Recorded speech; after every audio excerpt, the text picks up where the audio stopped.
Oh, did you guys switch it out? Oh, okay, got it. Yeah, I see that. You switched microphones. Yeah, awesome. Good, good. Hey, well, just in a second here, while you're here, I'm going to invite Brian up, but maybe when I keep talking, people will come in, or maybe we've lost the crowd for the afternoon. Whose idea was it to serve ice cream anyway? I mean, that's too tempting. There's nobody out here, Brian, so just sit down there. It'll take a second. I don't want to waste. You got to give this announcement. But I'll tell you, I'll give the preamble to the announcement that Brian's going to give here in a second, just about this preaching workshop. So a while back, I would think I was having sushi with Brian or something one day, and he was telling me about something that he was doing, and it sounded really good. And that was a preaching workshop. So that's something that we're going to give it a try this summer, and we have a retreat center booked for that, and this is going to be a really great opportunity for any one of us to sharpen our skills in preaching the word, faithfully, and so I'm really excited about it. And Brian has been involved in this for quite a few years, probably a decade. He's been doing something like this. So he's just going to come and give us a quick overview, 5 minutes of what the preaching workshop is like. And after that, we'll get back into our topic. So Brian, come on up. Brian Stewart, pastor of the Life Center. Can we welcome him here this afternoon? Thank you, Ron. Hi, everyone. Yes, I'm Brian Stewart. I serve as the lead pastor at the Life Center here in Abbotsford and also on the PMC committee. So really excited about this opportunity. As you see behind me, it's a preaching workshop retreat, and it's going to be taking place in Vernon. The date's there, August 5th to the 9th. August 5th, I believe, is a Monday, so it's a travel day, and the Friday is the 9th. So it really takes place Tuesday through Friday afternoon. Kind of the idea behind this is this year we are very privileged to have George Guthrie, Dr. George Guthrie. Some of you may know him. He's a New Testament scholar, New Testament professor at Regent College in Vancouver. He's also going to be our guest speaker at the Pastors and Spouse Retreat in Whistler in a couple days. So he's going to be working through the book of Philippians throughout the week. So just try to think of that in a really nice place in Vernon, a chance to get away from things, to be renewed, to be refreshed through the scriptures. But at the same time, we're going to pause throughout the week to talk about how we would actually preach that passage. So he may do Philippians 1, verses 1 through 12, and then we'll take time to actually talk about how we would preach that in our own local context, our local church. So it's also beneficial for your church, because at the end of the week, you really should have a rough sermon template of the book of Philippians. So it's great. It's going to be a wonderful time. This is the first time we have done one with BCMB preaching retreat. I have had the privilege of being part of these for the last 20 years. I attend every year, and in many ways, it's sort of the highlight, one of the ministry highlights of the year. A chance to get away, to be renewed, refreshed, connect with friends, make some new friends, study the scriptures, and at the same time, something very practical. You have this sermon series template that you're ready to preach back at your congregation. So the details are there. They're limited. I think we have 13 spots left. So if you're interested, just go onto the BCMB website under events, and you can register there. So thank you. Thanks, Brian. And I have a couple of books here to give away. Who's got a birthday today? Anybody? Who had a birthday this past week? Okay, come on up here for oh, Dennis. Okay, there's two. Come on up here and grab. You guys can get George Guthrie's book, Reading the Bible Better, and that's two. So tell me how you like that. Thank you. Thanks. All right. I also have a book here. This is Ian Proven's book, Cuckoos in Our Nest. Some of you remember this. And anybody that has a birthday next week coming up. Oh, come on up there. You can win this, Betty. Cuckoos in Our Nest. I want to commend this book. You guys, he was our equipped speaker last year. Short chapters and deep dive on lots of important topics. He's awesome. Yep, thank you. It's a good book. You're right. It's very good. So, someone tell me who just finished a biography in the last 2 weeks that read a biography and you remember the title or who it's about and that it highly impacted you. Who's willing to tell me what biography they read and who it is? Yes. Jonathan Edwards. Okay, well, you are going to get John Hindmarsh's book on Amazing Grace. J.I. Packer's book. It's a good man. Tim. All My Knotted Up Life by Beth Moore. Good job, Tim. It takes a brave man to admit that, Tim. I got to admit that. Yeah, come on up here. Yeah. I read parts of it because my wife was reading it and it was sitting on the coffee table. I did. Okay, yeah, no, Beth Moore is awesome. She's read. All right, and somebody that has a birthday in September. Who has a birthday in September? I do. Somebody that has a birthday, who's closest to my birthday, September 21st? Oh, come on, heart to heart. Oh, my man, here we go. J.I. Packer and Evangelical Life, right here. Now, I should really have a book about Menno Simons. I know that. Sorry, it was Regent Bookstore, and this is what they had. But this is going to be good. Yeah, it's a good brother, good life. Yeah. All right. Good to see you all here, and let's dive in now. Go ahead. Right. So some of you have asked about, is this being recorded? It is being recorded, and because it is being recorded, the questions don't come through unless you come to the microphone. So when we do have questions, let's, if we could do that, get them mic'd, that would help a lot. And also some of you asked about the slides, and I'm hopeful that maybe through Brett, Connie will get a hold of the slides and we can send that out to anybody that's interested. And so I hope that we're refreshed after a cup of coffee and ready to jump into part 2. So.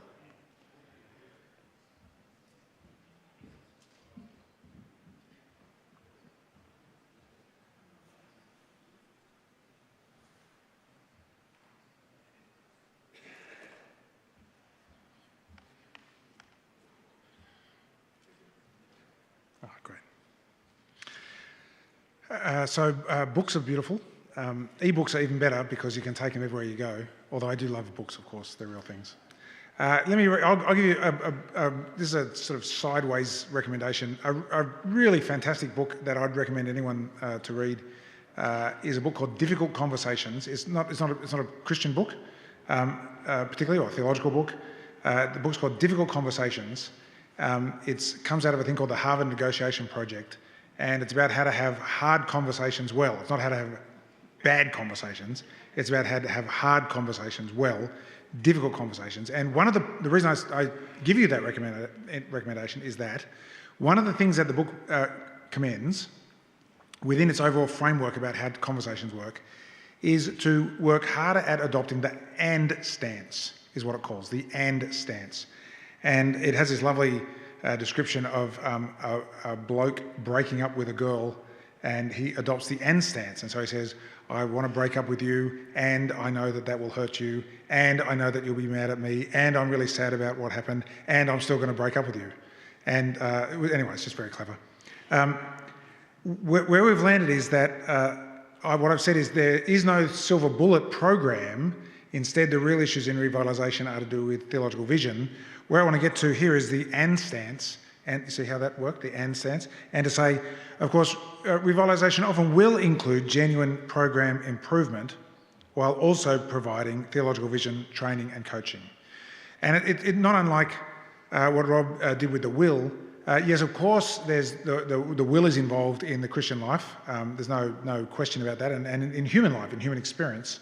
And it's also true that if we only talk about the will, then we've neglected the heart, which is, in my assessment, biblically, a distinct mode of human experience with its own distinct operations, which are to do with our loves.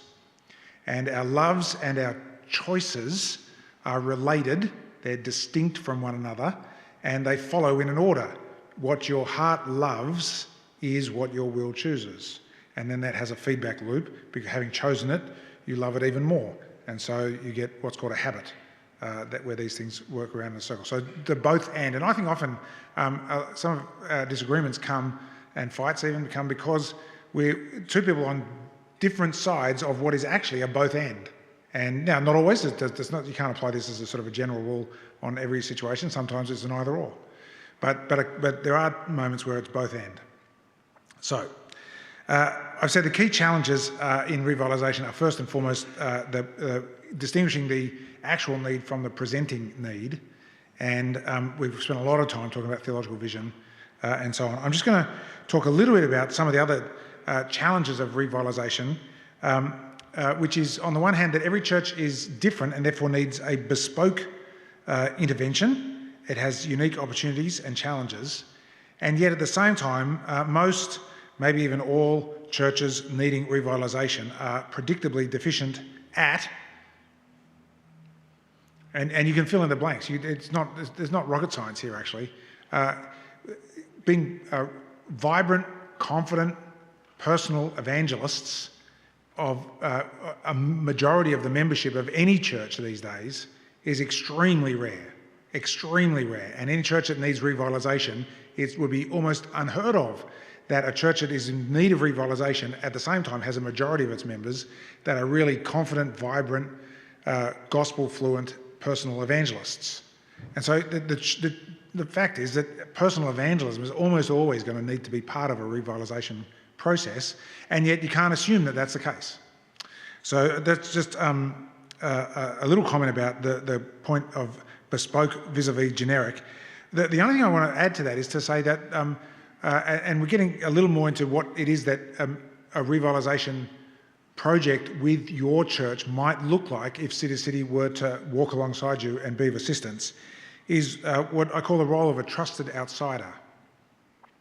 So outsider means not part of the power structure, not with nothing invested either in that you need to be afraid of, or that you can, or it can be afraid of. The outsider role is just outside of the power structure, so that's really good. But trusted means that they're not a sort of an outsider that you keep at a distance because they're not one of us. No, they become a trusted outsider, so that there's an openness and a vulnerability and a confidence that this person or this organisation is on your team, is on your side, and is working with you and for you. It's not there to be critical of you. It's there to be helping, even if at times the help is a little bit sort of fierce. That's okay. It's still a trusted person. But the outsider means that you don't have to be afraid of it. There's no power at stake in the relationship. It's a trusted outsider. I think the benefit of a trusted outsider in a revitalisation context is very significant. It just means that there's a lot of opportunity to get ahead of the game in terms of all the power stuff, all the fear, all the nervousness and anxiety, or the pride, or whatever it might be, that gets messed up in other kind of contexts. You see this in schools as well. I'm part of the governance of a school back home, and getting teachers to be willing to have other teachers come in and watch them teach is extremely difficult. So, and you can solve that by having it as not a part of the teaching staff who's the observer, but a trusted outsider. So, thirdly, in terms of issues in revitalisation, just the observation, certainly denominations we've connected with every denomination has a department of church health or church revitalisation or church vitality or some sort of equivalent. What is it that church consultants can add to this? And I think the answer to that is levels of intensity. My conclusion is that I don't think there's any, again, rocket science about this, that typically the fruitfulness of an intervention will be directly proportional to the level of intensity of that intervention. So the lowest level intervention that you can get is a book, right? It's in your own time and even you decide whether to read it. And so there's many, many books that have many, many beautiful and brilliant ideas with all sorts of things and consequences that flow from it that you've read and that haven't had a lot of impact for you. It's very difficult to go from a book to actually changing something in church life. Next level of intensity up might be, say, a conference. And so, you build a conference and you do your and it's maybe you don't do this, but conference booklets I bring them home, and I get to my office and they go on the middle and front of my desk, and that's where they stay for a day or two, and then I've got to do some work, and so then they go from there to the book pile that's on the side of my desk, and then after a while some other books pile onto that until it gets too high, and then I have to shelve, and so then it goes from the pile onto the shelf, but still horizontal so I can see it. So I'm telling myself, get back to this conference and pay attention to it. But then I need that space, and so I put more books onto, and eventually that conference booklet is just never seen again. Often consultations take the form of some research and a report. And the challenge with a research and report style of consultation for church revitalisation is that the issues in the life of the church which led to the need for revitalisation are why the recommendations of the report almost certainly won't get implemented. If it was likely that the report would get implemented, the church wouldn't be in a situation where it needed revitalisation in the first place. Do you see what I'm saying there?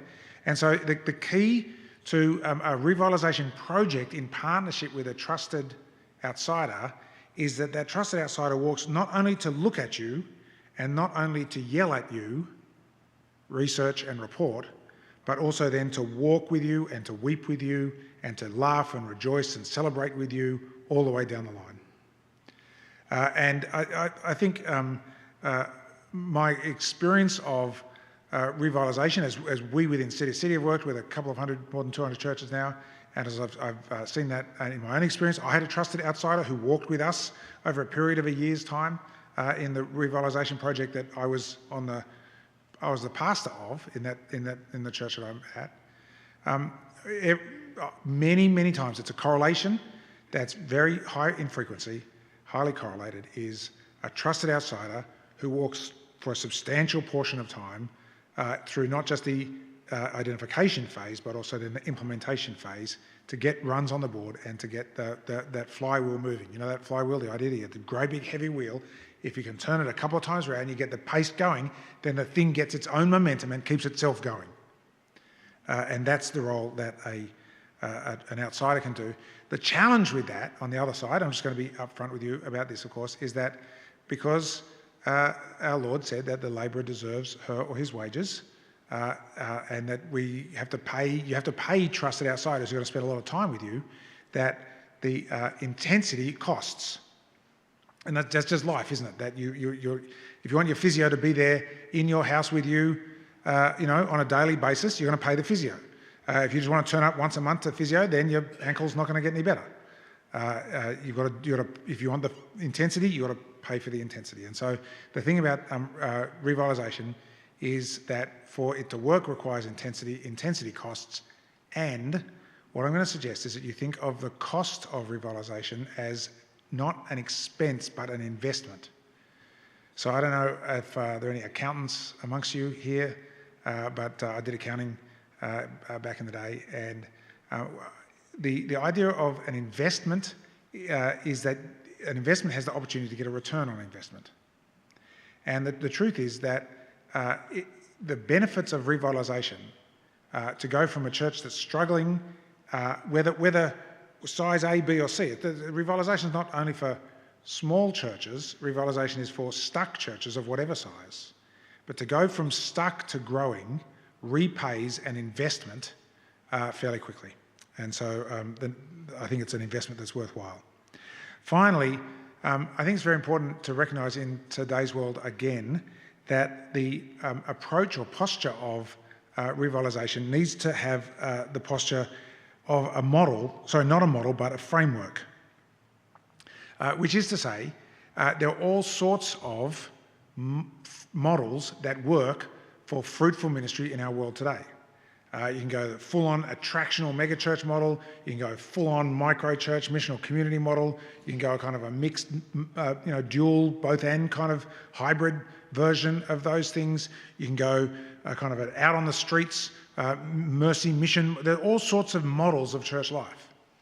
And again, if there was one model that worked, we'd all be doing it because we would have all seen it before. It's just not the case. All the models work and none of the models work, and it depends not on the model, therefore. And so it's very important to be, in a sense, as a consultant from our point of view, my point of view in City Australia, to be model agnostic. To recognise that although there's agnosticism with regard to the model, there's conviction in regard to the framework. And the framework, is part of that overlap or intersection between doctrine and theological vision, which says the Great Commission given to us is to both see people baptised in the name of the Father, Son and the Holy Spirit, in call that reaching out, to find a kind of fairly inoffensive title for it. Teach them to obey everything Jesus has commanded. That's spiritual growth.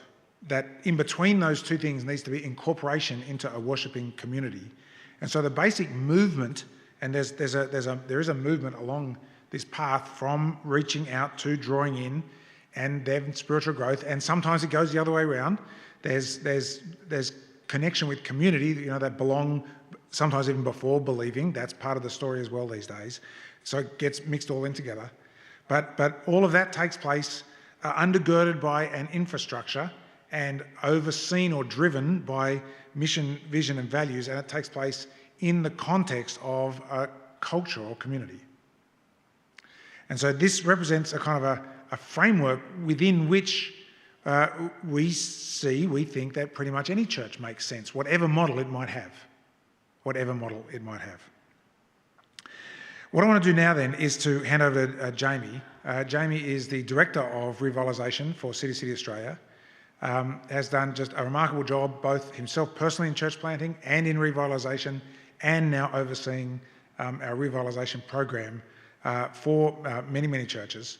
He himself is still what we call on the tools, to use that phrase, on the tools, meaning he's not a boffin in an office who just sort of plots not the downfall, the uplift of churches around the world. He's out there doing it himself, having done it himself, and I've learned a great deal from Jamie, and so I'm going to hand over to him.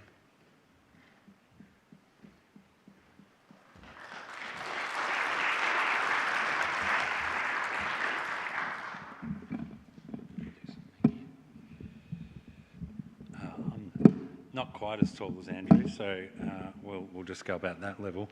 So my name's Jamie, and I hail from a little island off the bottom end of Australia called Tasmania.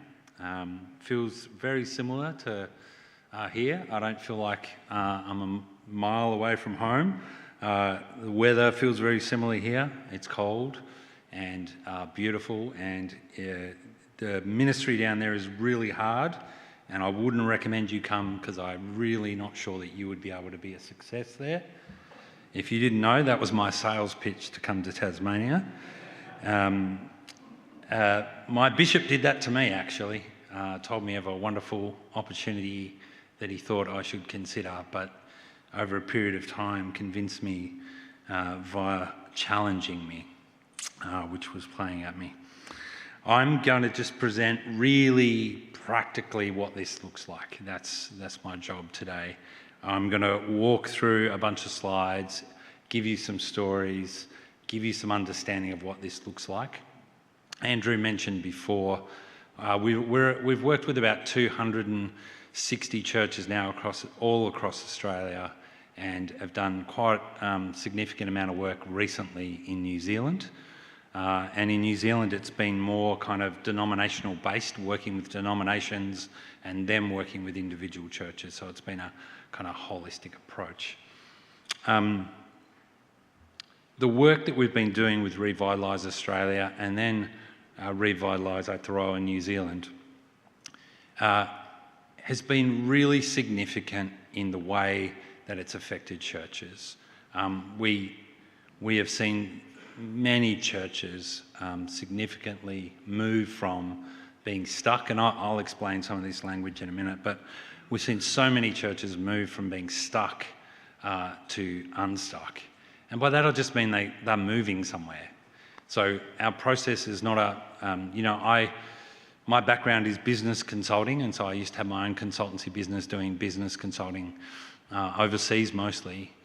And I often describe that kind of consultancy like flying a plane over a business and just dropping bombs on them. It's literally a process of delivering reports that tell them everything they're doing wrong and what they should have done, and what new people they need to get into the organisation to do it right. This is the opposite. We walk with the church. And I often explain to people to say, when I leave this church, if all the people in your congregation are saying, City to City saved us, I'll have failed dismally. If when I leave your church as a lead consultant, all your people are saying, I have a deeper trust in God to build his church and for the leadership of this church to guide us, I'll have done well. We really are that partnering approach and wanting to walk with you.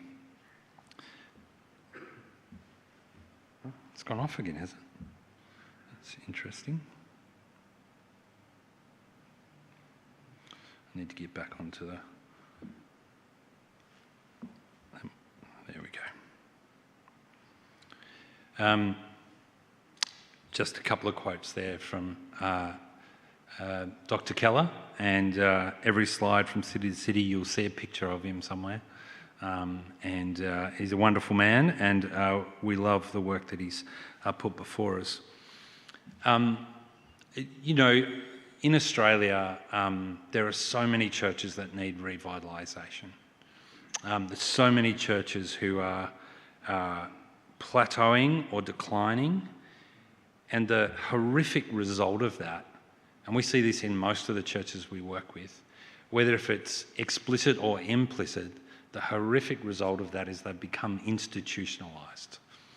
By that, what I mean is the church shifts its narrative from how do we reach people for Christ to how do we stop somebody else from leaving here? How do we stop somebody else from leaving their number in our church? And that might seem unusual to you, but we see it a lot. And it's a natural progression because it gets harder. There's less people serving in the church. There's less finances to support the ministry. Across Australia, this has been significant. In New Zealand, it's even worse. We've literally seen churches decrease by a third in 2 years. The decrease there has been really significant, and that's why we're working with so many churches there. Why do churches come to us? A whole bunch of reasons. We've worked with churches who've come to us and said, I've got 18 people in my congregation. The denomination has given us 3 years stipend, and if we're not self-sustaining in that period, that's it. We're closing the doors. Right through to really large multi-site churches who are just asking the question of what next? What do we do next? And everything in between. You can see there a few examples that people have come to us with. Often, there's two key characteristics that we often see. There'll be the church that will say, we have a problem and we just need you to tell us what to do.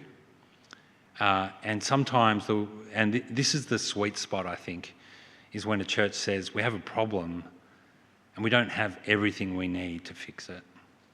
We need some external support. We know we've got some things inside the system to leverage, and that's the kind of work we do. We never go into a church and say, hey, we're going to fix everything. This sweet spot church will say, we've got some things in the system, but we need some help with some areas, and that's what we do. One of the wonderful things, and all of this that I'm showing you at the moment is from when a very large denomination across New Zealand came to us and said, we need help. As a denomination, we're dying. We're plateauing. We're dropping off and we know we don't have what's needed, it was a serious investment for them. And I use that same language. They saw it that way. This is a serious investment. So they asked us to just open our books to them so that they could do some referral checks. And all of this that's here is from what they did is they did 1 hour conversations. I think they did between 12 and 15 leaders.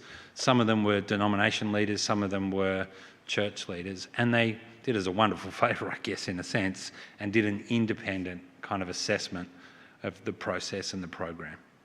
And some of these are from that. And you can see people needed help with vision, they needed help with strategy, they needed help with a whole bunch of different things. The prominent thing we saw over and over again was churches who weren't necessarily, one church that we've worked with had really high numbers and had some growth, but they had no leaders, like they just had no leadership pipeline. And when we got into the nuts and bolts of that, it just had no systems for doing anything. Everything was talked about, but there was no systems in place for doing it. And so it was all the pastor who was getting older, and there was nothing left there. You can see a diocese in New Zealand. They were using a phrase, "There's a hole in the bucket," and all of their churches were dwindling, and they just knew that they needed to do something bold and decisive, but they just really feared doing that, and they needed that trusted outsider to come in, and so that was what we did with them. By all that to say, churches come from different backgrounds. This is a measurement tool we use. It's a real example that you're looking at of a denomination where we went and did a review of the whole denomination. And as a percentage, this shows where these churches sit. So the L3 church on that list is a church that's stuck, wants to be unstuck, but it's largely owned at the leadership level. An L4 church on that measurement is a church that's stuck and has got used to the feeling. They've become okay with it. Like, we're okay. And yeah, our numbers might be dropping. Yeah, we might not see, we may not have seen anyone come to faith for 15 years, but we're being faithful and we're okay. And so those two groups are the key two groups we work with, but we work all across this. I told this story early on, but it's really helpful to hear. The denomination I'm from, our largest church in that denomination was an L4 church. That might sound strange, but the reality was that church had just put up $4.5 or $5 million for a building project. And when that was brought forward, the leadership of that church brought to the congregation and said, "Hey, we think we're full, we're chock-a-block full, that's why we've got to do this. Why don't we plant a church? Why don't we start something new?" And it was almost unanimously voted against in that church. And that was because they didn't have a missional impact approach, even though they were a big church. Conversely, what we've seen is small rural churches who are just on fire for Jesus and his mission. L1 churches. And I said this before, but Tim Keller tells a famous story of he went to a town, and I think it was a town of 80 people. And 70 people in that town went to this one church in the town. And he said what was phenomenal was when he spoke to them, all they thought about was how to reach the other 10 people. It's fascinating, isn't it? It's a missional church focused on the mission of Jesus. You might be thinking, as you look at that, you might be thinking, where do we sit as a church? And that's a good thing to ask. The other thing to say about this is not a pass-fail. We're not saying, hey, if you're a L1 church, you're a winner. If you're an L4 church, you're not. The whole idea is, what would it look like if you just moved from an L4 to an L3? What would it look like if you went from an L3 to an L2? What would it look like if you just turned that dial a bit? And what impact might that have? And what we see over and over again is that turning that dial, moving between there, has a really significant impact. Let me talk about the process. Some of you may have done reviews in the past or had reviews in your church, and some of this might be quite familiar to you. Research, analysis and clarity, implementation, post-implementation. And I'll go through them in some detail. When you think about research, what we try and do is I said before, we walk with you. This is not a flyover. Excuse me. We walk with you. So when I mean research, I mean existing data. What existing data do you have? You may have done a survey before, you may have some research, you might have some trends. So all of those things that you have, we want to look at. We want to see as much data as we possibly can. And so pre-existing data, existing documents, existing strategies and missions, and your focus of what you're on about as a church. Demographic studies, if you've done them. And then what we seek to do is develop new data points. So 360 leadership review. We do that not only with one leader, but if there's more leaders in the church. We do that with pastors, and sometimes, there's elders, and it just depends on what the situation is. We do a whole church member survey because we really want to know not only what is the performance, you might say, of the church. We want to see what is the culture. How do people feel about this church? How do people see how this church is functioning? And then we do the leadership self-study and by the church leader and leadership group. And that's just them kind of telling us, what has God put on your heart? What is God saying to you? What is it that you feel like this church really needs to think through? And so we walk with you in that. And then we go on a discovery journey. We do a SWOT analysis, is one of the first things we come and do. Now, this SWOT analysis is a little different in that we don't want to hark back to the good old days. I literally had somebody say this to me in one of these. They wanted to talk about the past, and they were like, Jamie, we don't need to speak about mission. We're a missional church. And I said to this guy, it was one of the first revisions I ever did in SWOT analysis, tell me why you're a missional church. And he said to me, 5 years ago, we raised $50,000 and gave it to mission. We're a missional church. And it really made me think, we have to think about this. We can't stay here when we're thinking about these things, not only in a positive sense, but in a negative sense, right? We've got to look forward. What is God putting on our hearts as we move forward? So the SWOT analysis we do is more about where we're going than focusing on where we've been. And so we start with developing what we call a preferred future. You're in your church, Sunday morning, you look off into the distance and you see Jamie coming down the road. He's coming back after a year of working with you. You burst through the doors. You run to meet me with a smile on your face. What are the things that you're going to tell me that have changed in this church? What are the markers that you're seeing in your church? Is it people coming to faith? Is it kids sprawling through your building? Is it deep discipleship that's resulting in mature believers who are really influencing their church? Whatever it might be. That's what we try and think about. What is that preferred future? And then what we do is we work back from there and we say, okay, strengths and weaknesses. What are the strengths and weaknesses inside the system? It's internal. What do we have? Because remember I said before, we don't want to come and just fix things. We want to walk with you. So we want to know, what are the strengths of this church? We also want to know, what are the weaknesses inside the system that we're going to need to try and develop some external support for? And then what we do is look at opportunities and threats. And that's outside, external. What are the opportunities that we might not be taking hold of?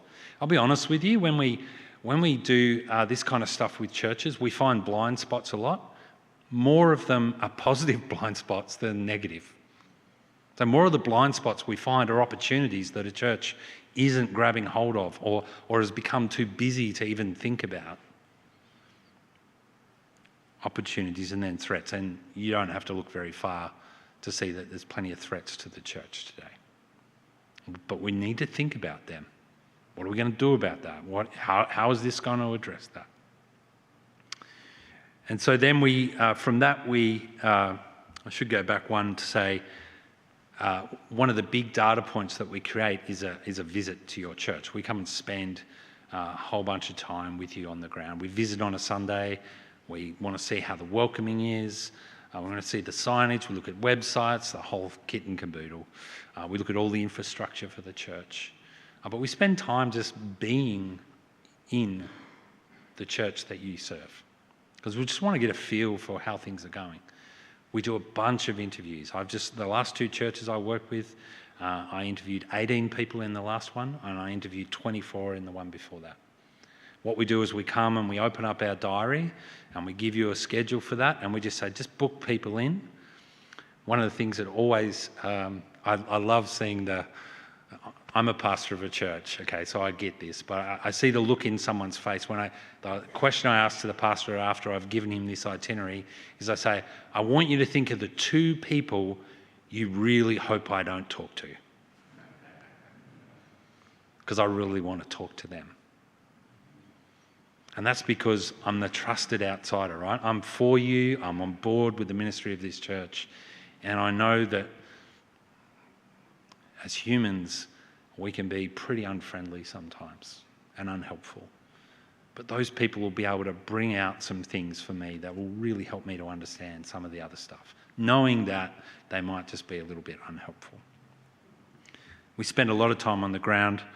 From that, what we do then is we do a lot of analysis, and we don't only use one consultant in that. We have a very deliberate consultative process where we talk about that together. We build all the evidence, we pull it all together, and we write a report. Reports have got 3 stages of information. I don't know about you, but in the church that I served, I had the person who's just like, just show me the pictures, Jamie. I just want to see the graphs.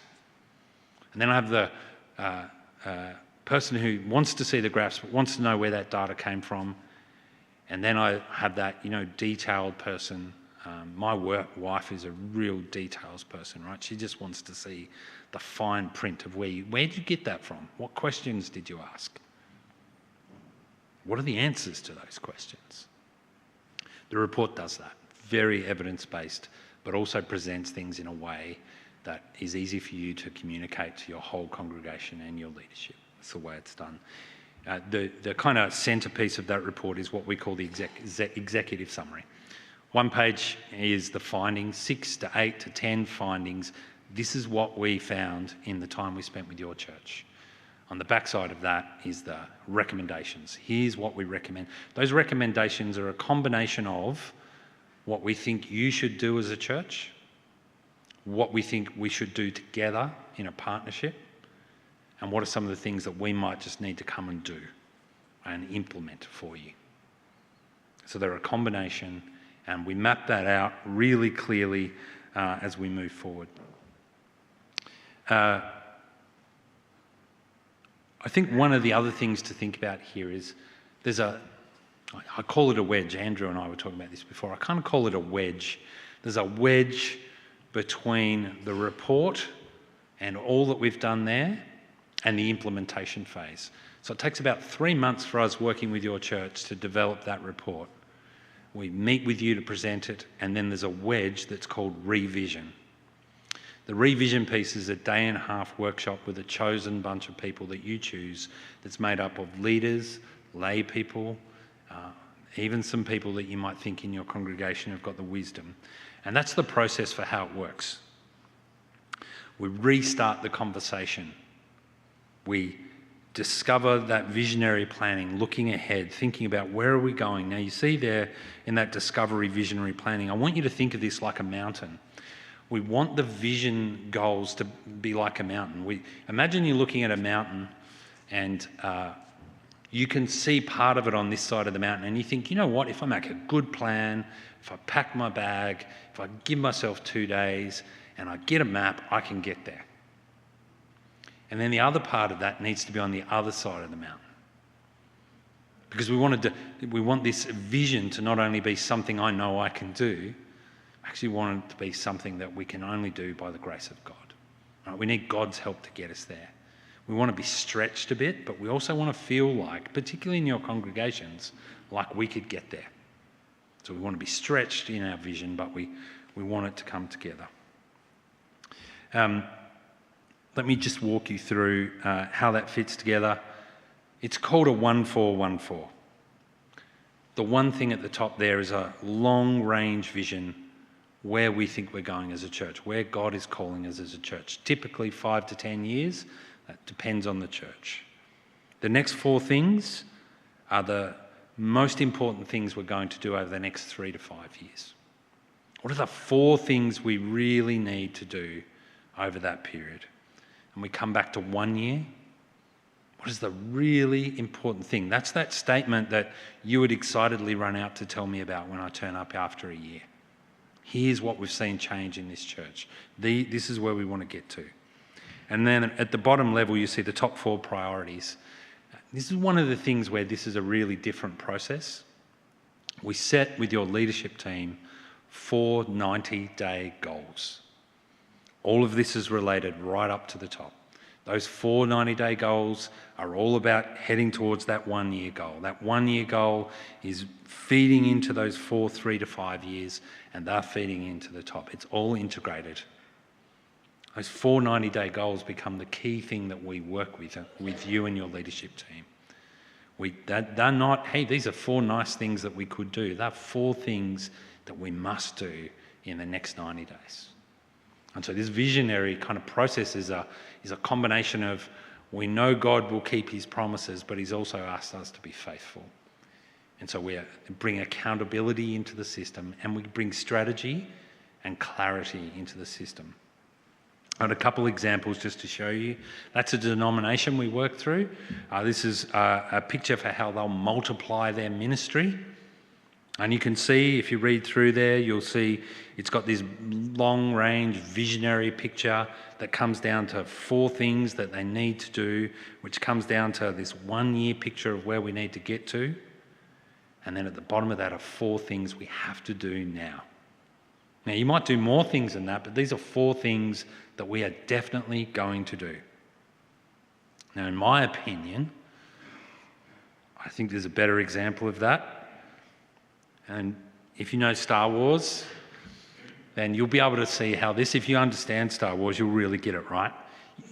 You can see the principle of this, how it works. Like if you're going to free the galaxy from the Empire's tyranny, you're going to have to work down the scale. Because if you just go and try and do that, Darth Vader's just going to slay you and it's all over. So you have to bring about these things of establishing and growing and planting and doing and building. You can see them all there. And that 1-year thing, that 1-year statement is really important, right? Because if you know the Star Wars story, and if you don't, you'll still understand it anyway. If you don't destroy the Death Star, none of those things above there are possible. They're just not possible without doing that. And so that's that 1-year vision. You just got to kind of get somewhere, and then you can see the 4 things at the bottom. The whole principle here is that everything is integrated. The report, the revision, and then what we do next, the implementation, are all integrated. They're all built together so that we're making momentum as God's church. Those 90-day goals, I said that, they're 90-day goals, and we help you to review them with your team every 90 days. So you keep reviewing them over and over again. I've been doing this for about 3 years in the church that I serve, which I've just handed over to somebody else. And I just never stop doing them. This really works. It's a really great process. And that's a scary document, I know. As I said, it's all integrated and we walk with you. So review, analyse, report, the wedge of revision.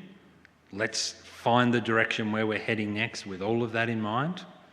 So we've got this revision report that says where we're going. We've got these implementation plan that comes out of recommendations, and they all go into this. This is a document that we put together with you.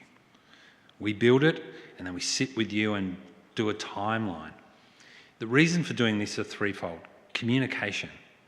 Like, we're an external support for you. We want to make sure you know what we're going to do, and we want you to keep us accountable to that. We also want to know what you're doing, and we want to help you stay accountable to that. We also want to be able to look ahead. The third thing is we want to be able to look ahead and say, what are we going to need there? Now, you know, if everything was perfect, this would just work and we would do all these things, the church would be 10 times bigger and everything would be wonderful. The reality is it's hard work, and we just need to keep praying, doing, and celebrating. I say that really importantly. One of the big things that we see, it starts at the revision. I worked with a church in South Australia, and I've never seen anything like it. A bunch of old people, the classic, oh, nothing can change here. We've seen this all before. And it was incredible to physically see the hope in their hearts come to their faces as they put this vision together for where their church was going that wasn't abstract. It wasn't, oh, I'm going to do this and we're going to do that and then we're going to do that. It was really about contextualised to their ministry. You could just really see that hope build. There's an interesting stat that we found in Australia. I think it's about 86% of people in churches in Australia know there's a vision and have got a rough idea of what it is.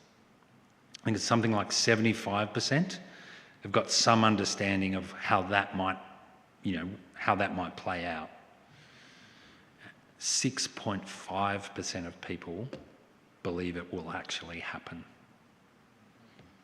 Just a really low number of people in churches in Australia actually believe that God might do what's in these visions that churches have created. And the result is a lack of hope, actually, and a lack of gospel confidence, a lack of, I said before, if we do our job really well, I will walk away and everyone will have a massively increased belief that God might work in and through them. This document really helps us to do that, helps us to promise and deliver and celebrate, right? Different pastors do different things. I've had this practice over the last 3 years of saying what we've committed to doing as a team, doing what we've committed to doing as a team, and saying we did what we said we were going to do as a team.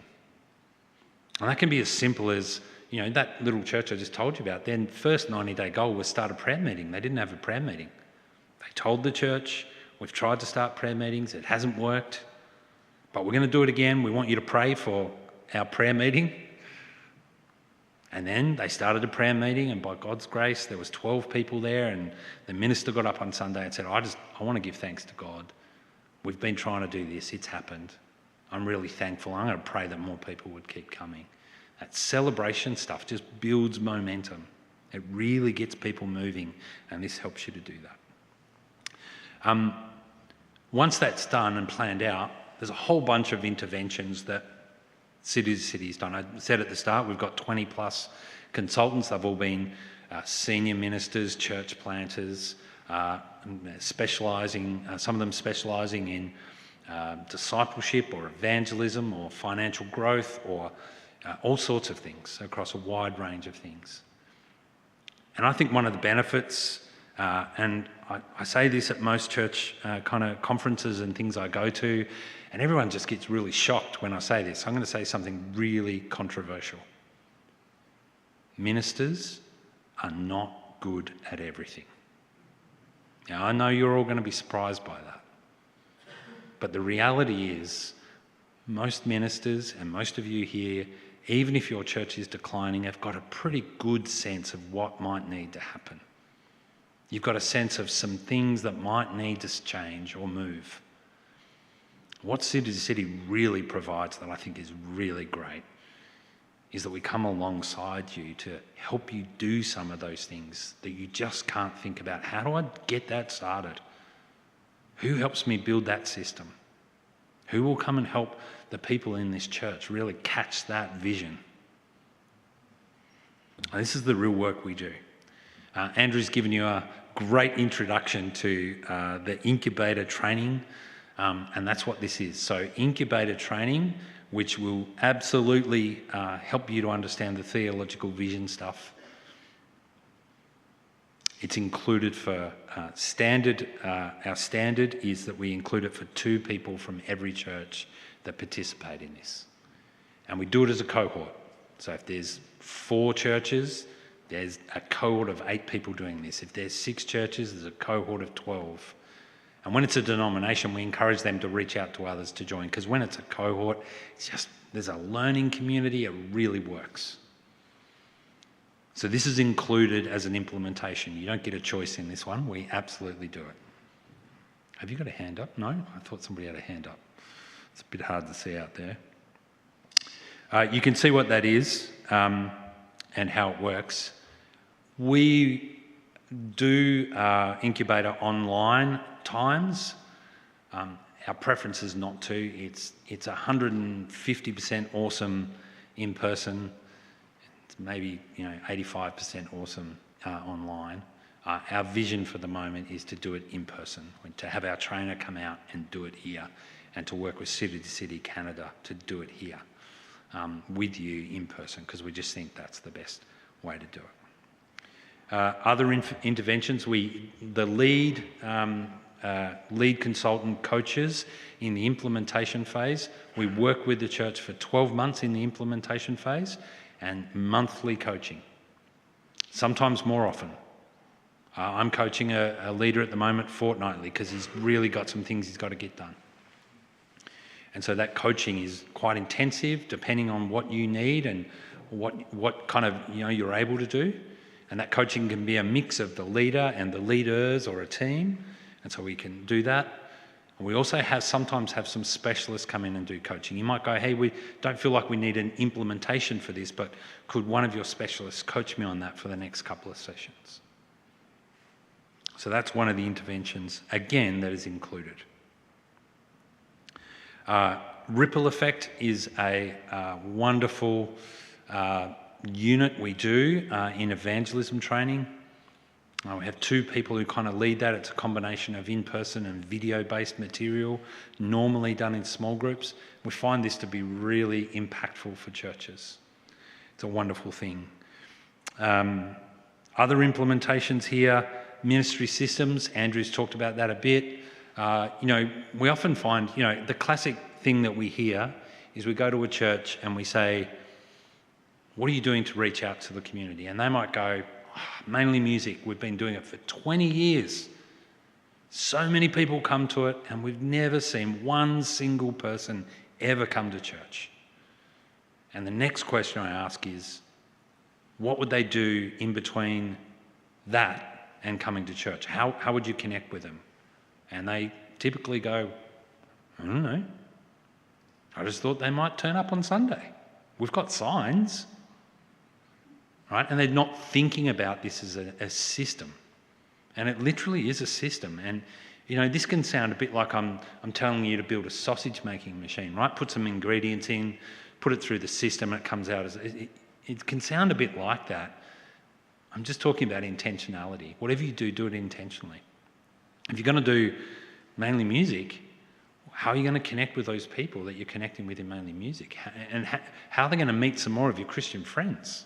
How are they going to get drawn into the Christian community? Where are they going to land? It's a big jump from I'm doing mainly music with mostly non-Christians to I'm going to walk in a church on a Sunday. The ministry systems is really intentional. The other really important part about ministry systems is it's cyclical, right? Because if you've got a ministry system to mature believers, the outcome of a mature believer in Christ is to reach out. And so you develop this system. It's a system. And in most churches we work with, there's somewhat of a breakdown there. A whole bunch of others, and this I'm not naming them all here. Community Understanding Project, helping people to understand the demographics of their situation and where they are. We hear a lot of churches go, oh, we're trying to work out how we might go and reach a community somewhere. And I'm not saying that's a bad thing, but I often say to churches, have you had a look what mission God might have put you in the middle of? Have you asked that question yet? That's a great question to ask. Generating sustainable financial foundations. I'm going to talk about measurement in a minute. Yeah, I won't go there. That's a rabbit hole. I'm not going down there. Dealing with congregational trauma. I'll give you an example. I asked this church if I could use it, and they said, yeah, we don't mind because we don't ever want this to happen to anyone else. I worked with a church not that long ago where mid-sermon, the elders stood up in the pews and said, I'm sorry, we couldn't find a better time to do this. We think the lead pastor should go. We want to take a vote. I'm serious. And every one of the elders left the church that day.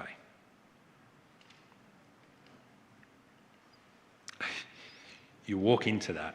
I think I was telling Brad a bit about this. The amazing thing about that was we went and did this lament service with them because they were hurting.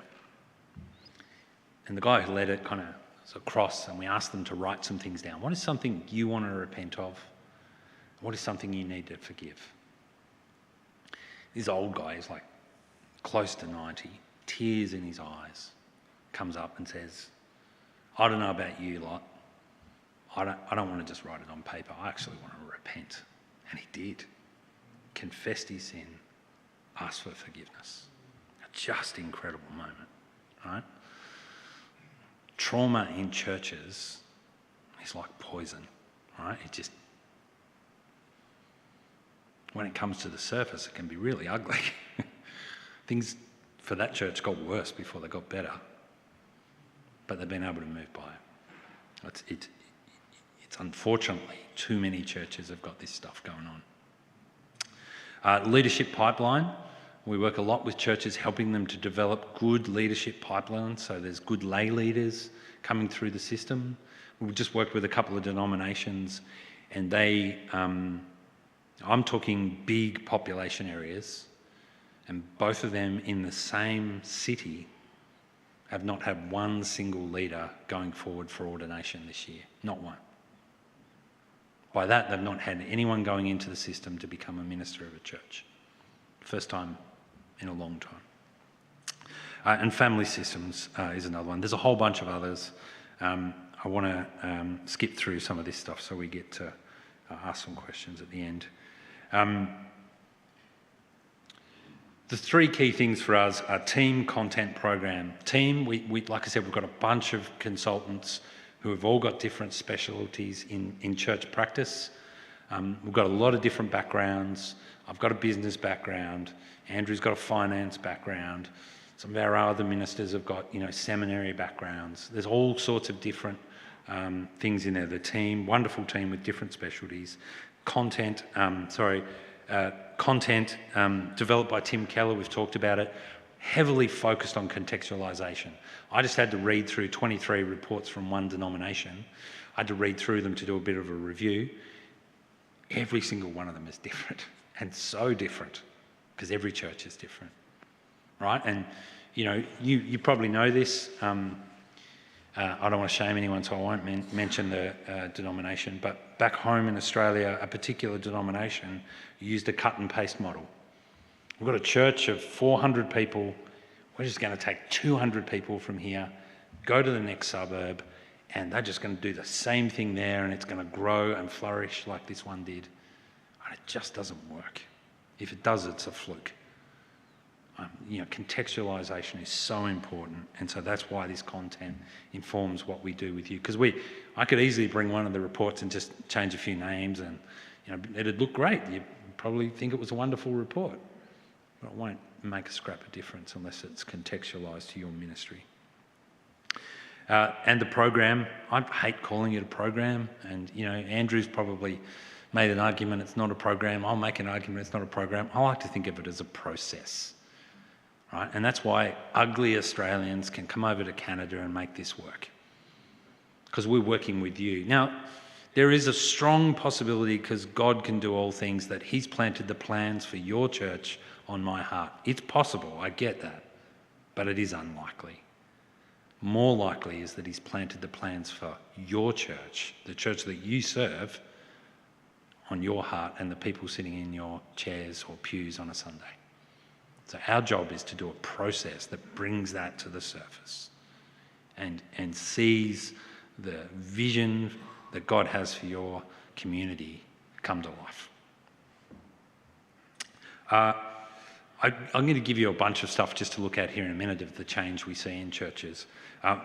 There's a few things there, really, no, it does bug me. Here's my hobby horse that I was going to get on before that I didn't get on. Now I'll get on it. It bugs me that financial growth is one of the best measurements of spiritual growth. It just kind of bugs me, right?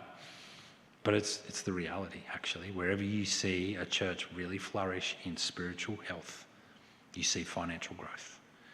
And there's two reasons. Because, one of the last things, many people say this, one of the last things people lose when they're discipled and really renewed by the gospel is their wallet, right? It's one of the last things we want to give up. And new people joining churches. There's a whole bunch of reasons. I saw in the church that I serve in the first, Andrew took over the worst church. I didn't take over the worst church in Hobart. They were worse, but it was pretty bad. And I saw we went from 40 to 20 in my first 4 months because I preached the gospel. But our financial giving went up, literally went up, like as a whole went up, because people really got it. That's what happens. It does bug me, but there you go. I've made an argument for it. This is a tool we use to measure. That's a real life picture of a church going through this program, a church called Henley Grange. And there's a whole bunch of measurements across there. I can zoom in on them a bit for you. There's ministry activities there. There's a lot of things. So, this church didn't have a prayer meeting, had no ministry to children, but had children in the church. There's basic things that we work with churches. And then we have project goals that they're normally the implementations or the recommendations that are in your report. And then we talk about faithfulness and fruitfulness. And when we think about that, we're thinking about the faithful stuff. Because for churches, we want them to get momentum. And often what happens is it's like using conversions to measure your evangelism processes. I have a wonderful friend. She lives with us. She's a girl from China who lives with us. She's staying with us. And she explains it like eating dumplings. She says it takes 9 dumplings for me to get full. But it took 4 people to give me a couple of dumplings each before I got full, right? And so that's what happens. You'll put a lot of practices in place, and you straight away you might go, oh, we're not seeing people converted. But what we try and help you to see is the change that's making, the impact it's starting to have. And that might just be your community's engaging with more Christians now, non-Christians, sorry. All those kinds of things. So we use this for 3 things. 1, we want to measure what we do. We want to make a difference to churches, right? That's why we would come and work with you. This tool is a wonderful tool for you to help your congregation to see the shift in your church and to celebrate it, celebrate what God's doing in and through your ministry. And then thirdly, it gives our consultants a really clear map of what we're working on and where we're going and what we're trying to do. I said to you before that the Presbyterian Church in New Zealand did a review. This is the summary of the report, basically. I always feel a bit weird about these things, but I know you're all pastors, and when somebody comes and tells me about something like this, I kind of want to know what do people think. And so let me read it out for you. This is Emma Kean, who they were assessing whether if they should partner with City to City, and they looked at 5 other organisations. And this is what she interviewed these people, 14 church leaders, and then she wrote this report. I'll send the whole report and you can read it, no problem. We've interviewed 14 church leaders who have participated in the revitalisation program. All of them said it was completely worthwhile, that the investment in terms of time, energy, cost, personnel, and the shift in direction was worth it. This came from churches that had paid the full cost themselves, from some that had paid just some of the cost, and some of those who had been fully sponsored. There was a clear sense that this was a must and that this was a now. This was expressed especially by the leaders of denominational and networks of churches. There was a lot of momentum generated through engagement with City to City. Things really moved. So many of the leaders made comment to moving from being stuck to a process of moving in confidence that God was working in them and through them. It's pretty much the common theme of what we see. Like I said, there's a whole bunch of other stuff here of individual churches, what they have seen and heard, and I'll leave them up there. That's pretty much the process, and I thought I might invite you guys to come back up and we'll answer any questions that you have in this. Is that all right? Andrew?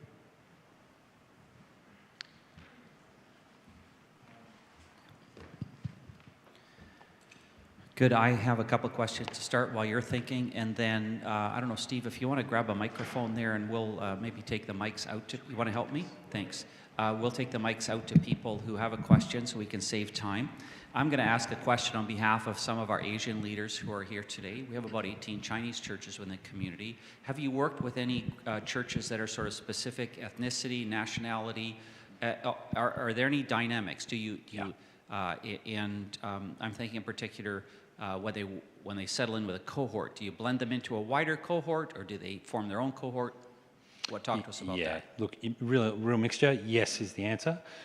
So the church that I served had a Mandarin and a Cantonese service. So specifically, I've experienced in that. We have a Chinese consultant who works with us, and we have both Mandarin, Cantonese, and Korean. We work with Pacific Island churches, with Pacific Island leaders and Maori churches in New Zealand. And the reality is we've worked with churches that have got multi congregations and so different demographics. We find that the process works best in cohorts, and so we often try and bring people together, but then we support them. We've had a couple of situations where we've had cohorts that have been Chinese and English speaking, and we've had 2 consultants work with that, both our Chinese consultant and our English consultant. Everything we do is contextualised, so whether if it's across demographics or situations, whatever it is. The thing we really find, and I said this before, is remember it's a process, not a program. And so the process means that the way to really contextualise ministry in a Chinese church is to work with the congregation and the leaders. And so we bring that process into that. Mm-hmm. Yeah. When you sort out your cohorts, which I understand from what you're talking about, the cohort part, it focuses around the incubator. And how do you sort those? Regionally, like you said, if you're meeting in regional by affinity groups, or is it just a blend? Talk to us a little bit about that. Yeah, that's a really good question. There's a couple of ways of thinking about that. From a denominational... Closer and up. Righto. Sorry about that. From a denominational point of view, the best scenario is that we work with the denomination to develop cohorts. Because one of the things that we think we know as really works is that shared learning experience, right? So if you can get some churches who might be going through some similar things together, that's a great thing. If you can get some churches who have got a similar demographic, that's a good thing. That's not always possible. I think whatever the cohort is, there'll be shared learning going on, but the more you can bring the situations together. So if you think about that L3, L4, if you can get those churches in that L4 together, that's great. But man, it's really great to have like an L2 or an L1 church in there as well, because they're like, oh, that's how we dealt with this. Hey, can we support you in this? And we see this when we're working in cohorts, where churches will get alongside each other. I think the other thing worth saying about that is we do more than just the incubator in cohorts. We do some of the implementations in cohorts, and the more the better, because the more you do these things in cohorts, the better they go, because then the ministers or the ministry teams can then go and process it together. They can learn from each other, and it just really works. It's like a hothouse learning environment, we find. Okay, and it's my last question, so I'll give you a chance. Like the role of the elders within a church. So, your cohort sounds like pastors getting together. Talk to us a little bit about other lay leaders within the church. How do they get into this journey? So there's no point a leader. So here's the definition of leadership. You look behind and there's someone there. You look behind and there's no one there. You can have every title in the world and you're not leading anything. And so it's actually not just no point, it's counterproductive to have a pastor go down a process without people, and particularly the church leadership, going with that person. So that's just a fundamental conviction that we have.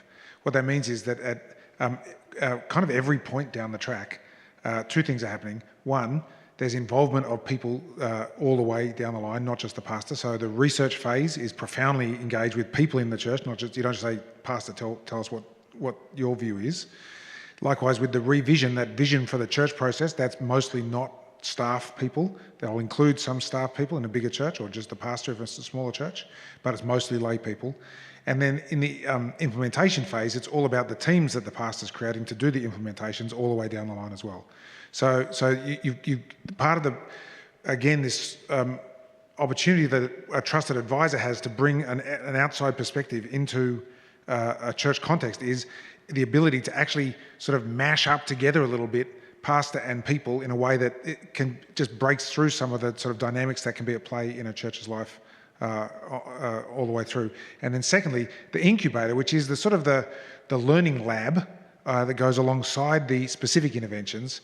The incubator, remember, Jamie said at least 2 spots are included for any church that's doing the process of revitalisation, and that will be a pastor and a lay leader as well, and others can come as well. It's not like that's a maximum. It's a minimum because we don't want it just to be the pastor. Yeah. All right, questions?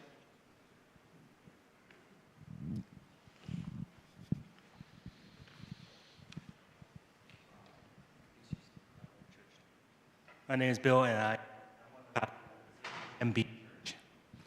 So you made a statement that, should I stand closer? You made a statement that just move your hand up on the mic itself. I'm basically eating the mic right now, really close. Your Okay. hand is covering the receiver. There you go. Sorry. You made a statement saying that as the spiritual level of a church increases, the financial giving increases. That was a statement that you made, right? I was just trying to clarify. Yep. What about churches who are like sort of a financially prosperity gospel churches have cheap grace sermons? Their financial giving is really high, but yet their spiritual level is really low. Yeah, so just to clarify the statement I made, the churches we work with, that's what we see.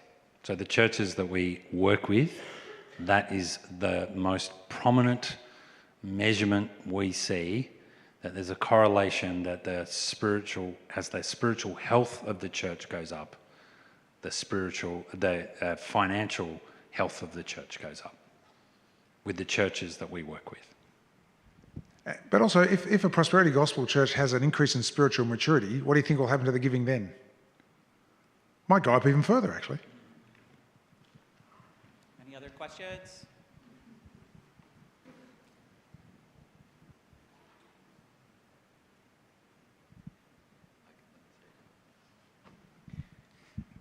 We're going to... Rob, let me ahead. just, Yep. in the absence of a question, while you're thinking of the next question, if you're thinking it, someone else is thinking it, just grab the mic and say it, if you want to ask it. I would say, if you are interested in some of these things that we're talking about, and you're thinking to yourself, one of the questions might be, okay, what's next? You're interested, maybe you're the only one here from your church, you got to somehow distill what you just took in for the last however many hours, and now you got to go back and try and talk to your leadership team about it, and you're sitting down with them and you're going, it was kind of like this, but there's also this, and let us know. We'd be very happy to have those conversations. My email is on the website, citytocity.ca. It's just Brett, B-R-E-T-T, at city2city.ca, and let us know. We can set up conversations. We can have a lot more dialogue around all We've the got even specifics one of better it. than that. There's going to be a QR code Oh, up on the screen that you can, that QR code is going to take you to a doodle survey or a monkey, survey monkey, and we're going to get information that we can work with. That's with you. wonderful. Yeah, gather data. What would you like to know? What's your next step?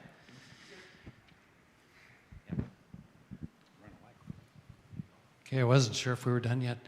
I don't know if Andrew is the best one for this question. I'm just really curious about Love's Reordered.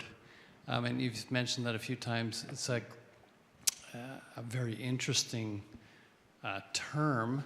I think as a preacher, I'd like to think that a lot of the preaching that we do has to do with helping people reorder their loves. But I'm hearing some process there. I'm hearing some thought into that. I'd love to hear more about that. I would love to converse with you more about that. This was a subject of my DMin dissertation, actually, preaching to the heart. The conclusion was in Sydney, almost no one does it, interestingly. And it's just a little window I wanted to open as a bit of a challenge for how theological vision might be a little more revolutionary than it might seem to be. Because I think this issue of how the danger that once I'm alerted to it, that I'm mind and will without heart. Once I came across that danger, I started to get actually a little bit scared, because I realised that I'm a smart mouth, at least, maybe a smart guy, and willpower, and that's what my parents taught me. But I just don't know how it actually integrated the heart into my practice, how the heart worked and how to minister to my own heart, how to preach the gospel to myself, other than God has done something for you, now be thankful and do the right thing by him. But that's not heart change at that point. So the short answer is, I don't have a short answer. It's a long, deep, really significant thing. There are 1,000 references to the heart in the Bible. Turns out that it's much more important. Our culture has filtered the heart out and turned it into psychology. And the Bible has a place for psychology. It's called the guts. And the guts is where our feelings are. Biblically, the heart has the Bible has a much more nuanced anthropology than our culture does, and says, no, you have a heart, you have guts and feelings, yes, sure, but your heart is something even deeper. Your heart is where your loves are, not just where your feelings are. And you can tell that there's a difference between your feelings and your heart by when you watch a really moving ad for a charity that makes you tear up while you're watching TV, and then the ad ends and your emotions have been tweaked, and then you go back to watching MasterChef and you forget about it. And there's been no heart change. Your emotions have been tweaked, but there's no heart change. And so the heart is different from the emotions. They're distinct things. They're related, but distinct. So there's a whole thing about this. And one of the things that, if we do have the privilege of working together, I'm sure, would do something about the heart and the whole kind of basis of grace renewal dynamics in the heart. It's right at the centre of what we're seeking to try and do. Okay.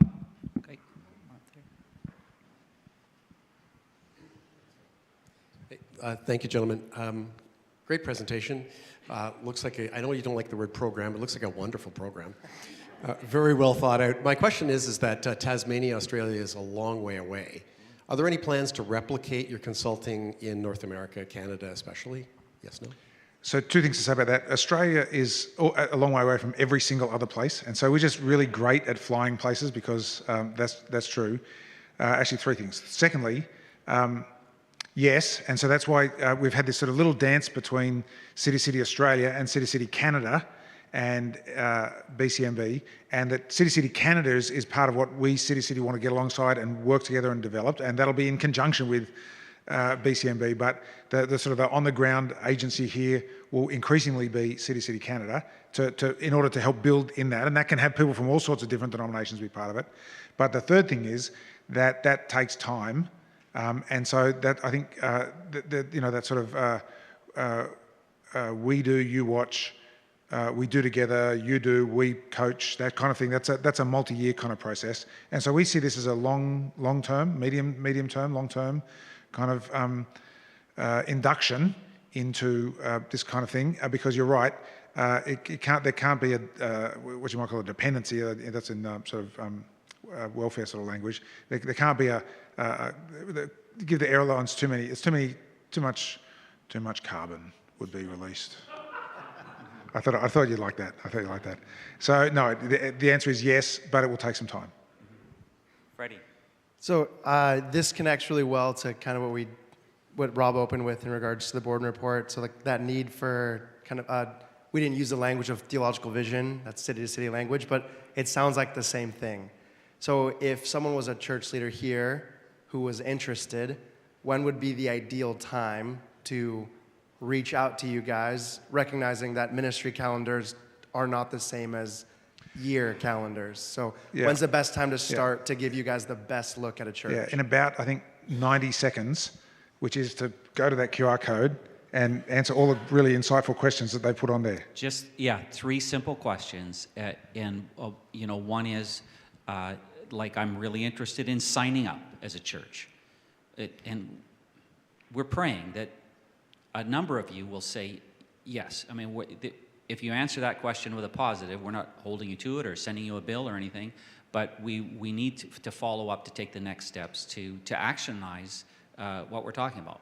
Otherwise, it's gonna be an interesting talk, and that's fine. And maybe some of you as churches will contact Brett and sign up, and that would be awesome too. But in terms of the way forward and BCMB having a vision and setting aside resources and focusing our community on revitalization, unless you buy in, we're not going to impose this, and because that would be a fruitless pathway. We're not going to impose this on any church. So it requires you in leadership to say yes. And I would say if you have an interest in your heart, then answer yes to that question. And again, then you would have to go back and talk to your leadership or figure out maybe Brett can help talk with your leadership about getting them on board. And I think there's one other question there. So it's just 3 questions on that monkey survey or Survey Monkey that you can do that is your response chance. So use that, or just email me or Brett. Okay. I'll just add to that quickly. We're really available, right? And one of the things we always do whenever we're working in denominations is, just ask for my email. I'm really happy to have a Zoom. As long as you're willing to bend around Australian times, we'll be fine. We'll make it work. If you want to have a chat, if you're like, I think we're really interested, I just need to understand something, just reach out. It's no problem. We're here to serve you, and that's what we're for. Brett will probably be able to help you. If he can't, he'll pass you on to us, and so we're really happy to do that. Yeah. Hey, let's give them a big thank you. Oh. We got one more question. Kelvin, applause for Kelvin over there. Thank you. I'm not Kelvin. Calvin Vanderhoof. Vanderhoof. I'm going to not presume to know the answer, but I think I do. You're called city to city, but we're 5,000 in it would be village to village. And I think you can probably deal with that, but we're 900 kilometers from here, and it's called small town syndrome or something. I don't know.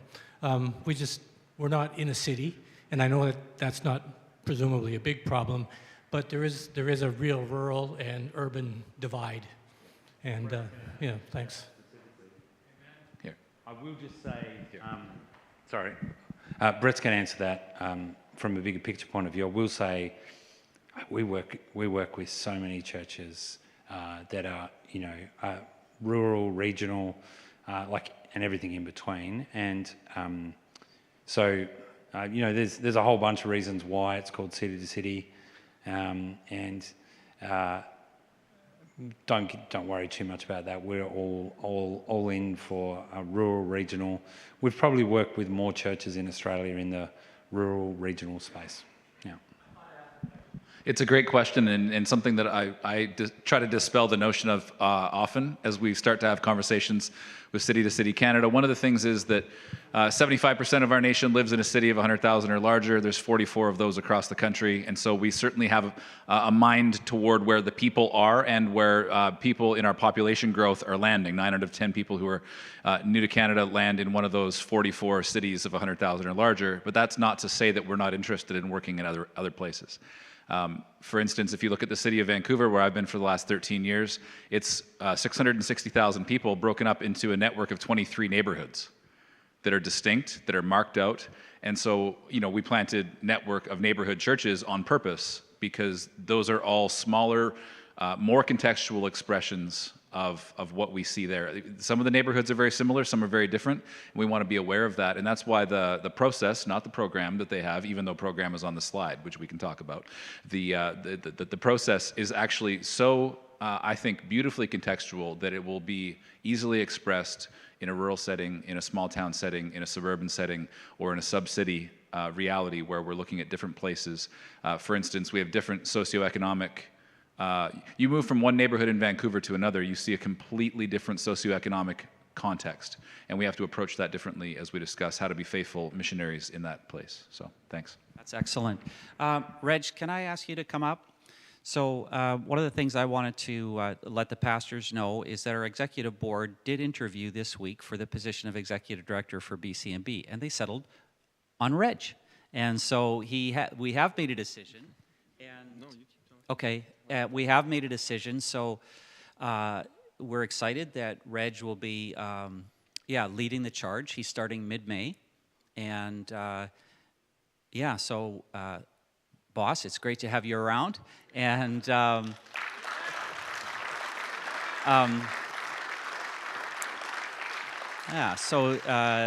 that's Chilliwack people cheering for Reg. Awesome. That's your team. And we're very excited. It's answer to prayer and God's faithfulness. And so Reg has been a part now. He's jumping in at quite rapid speed here at the end because of all these pieces moving forward. But I thought it'd be just great to introduce him and have Reg just, give a quick response to you all. That we'll sort of have an official time tomorrow at AGM to recognize and pray over Reg. And then, so Reg, give us a few words, and then I would say after Reg dismisses us, supper is going to be at 5:30, and then we'll be back here to start with our evening at 7, okay? All right, thanks. It does very much feel like I'm drinking from a fire hydrant at this point. I actually haven't started work, and I keep telling Rob that. So I am not anybody's boss, and I'm not sure that I like that language anyway. I would say and I'll say more tomorrow, but I'm here to serve the churches, and that's what I think the denomination should be about, is serving churches, and how do we help you grow and develop. And I've heard this presentation 3 times now. Thank you. So I get something new every time, just so you know. But as I have read through the Borden report, as I read all of the documents from this particular event, so if you read through the minutes, that would scare any person who would apply for the executive director position, because it continually said, we're waiting, so please lower the expectations. I haven't even met with the executive board, so I don't know where they're going, so help me with that. But I just want you to know that I'm committed to seeing our churches move forward. Just we got to be turning up the dial, and we need to figure out what that is. And for every church, that might look different. And so when I look at this, it's like let's do like a beta test and run this with a few churches, see how it goes. It's going to help City to City Canada sort of get launched, and maybe with other denominations as they begin to train people. But I just see this as a possibility, and so I look forward to seeing whatever responses you gave to the QR code that came up there. That's all I want to say right now, and I think I'll just pray for supper. Can I do that? All right, let's pray. Why don't you stand? We've been sitting a long time. So, Father, as we stand in this space, Lord, first of all, we invite you to speak to us. Lord, we want to do what you want us to be doing. We want to be on mission with you. We want to be following the direction that you are giving us. And so, Father, I pray for every church leader in this space right here, right now, that's listening and saying, God, what is it for my church? What does this look like for my church to become more closely aligned with your mission? What might it take? What's the one thing that we need to do? And so, Lord, I pray that you would be the one speaking to us. Lord, I thank you for the opportunities we have to connect with each other, to spend time eating together. And we just pray your blessing over us and the food, and just thank you for your love for us, Jesus. Amen. Can we show some appreciation for these servants from Australia?